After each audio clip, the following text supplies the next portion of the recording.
नीतिवचन अध्याय 6।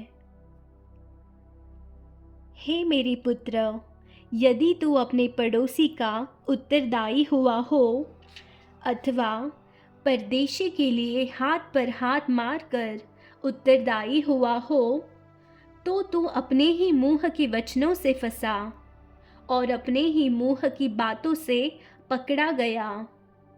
इसलिए हे मेरे पुत्र, एक काम कर, अर्थात तू जो अपने पड़ोसी के हाथ में पड़ चुका है, तो जा उसको साष्टांग प्रणाम करके मना ले।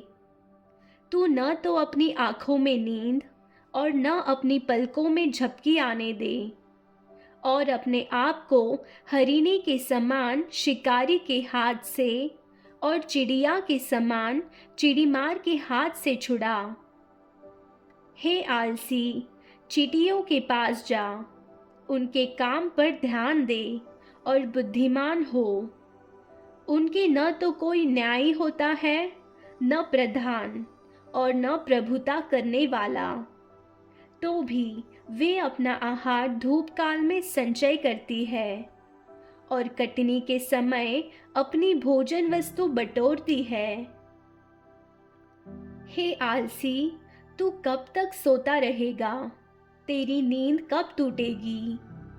कुछ और सो लेना, थोड़ी सी नींद, एक और झपकी, थोड़ा और छाती पर हाथ रखे लेटे रहना। तब तेरा कंगालपन राह के लुटेरे के समान और तेरी घटी हथियारबंद के समान आ पड़ेगी।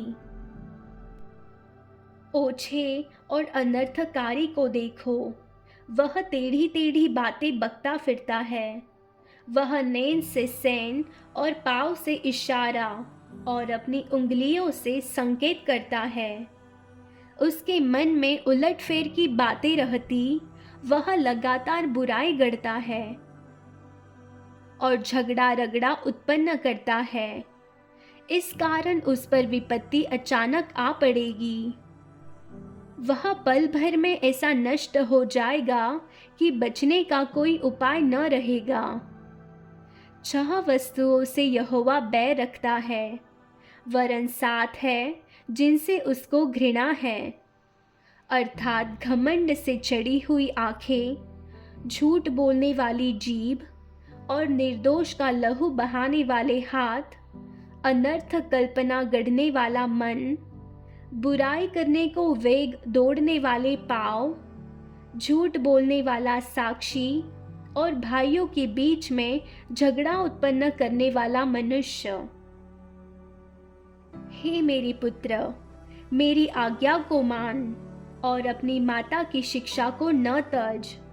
इनको अपने हृदय में सदा गांठ बांधे रख और अपने गले का हार बना ले। वह तेरे चलने में तेरी अगुवाही और सोते समय तेरी रक्षा और जागते समय तुझसे बातें करेगी। आज्ञा तो दीपक है और शिक्षा ज्योति, और सिखाने वाले की डांट जीवन का मार्ग है, ताकि तुझको बुरी स्त्री से बचाए और पराई स्त्री की चिकनी चुपड़ी बातों से बचाए।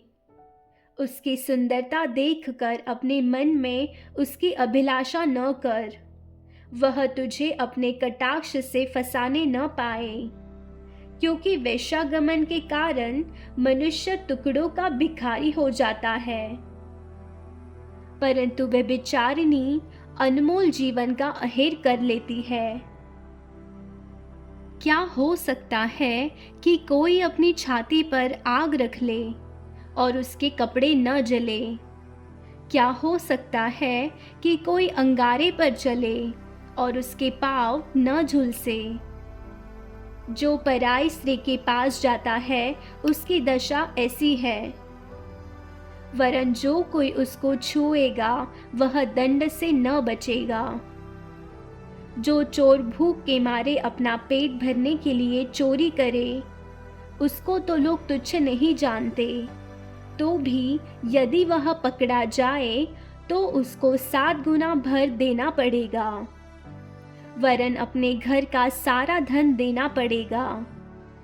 परंतु जो परस्त्री गमन करता है वह निरा निर्बुद्ध है। जो अपने प्राणों को नष्ट करना चाहता है वही ऐसा करता है। उसको घायल और अपमानित होना पड़ेगा और उसकी नामधराई कभी न मिटेगी, क्योंकि जलन से पुरुष बहुत ही क्रोधित हो जाता है और पलटा लेने के दिन वह कुछ कोमलता नहीं दिखाता। वह घूस पर दृष्टि न करेगा और चाहे तो उसको बहुत कुछ दे तो भी वह न मानेगा। आमीन।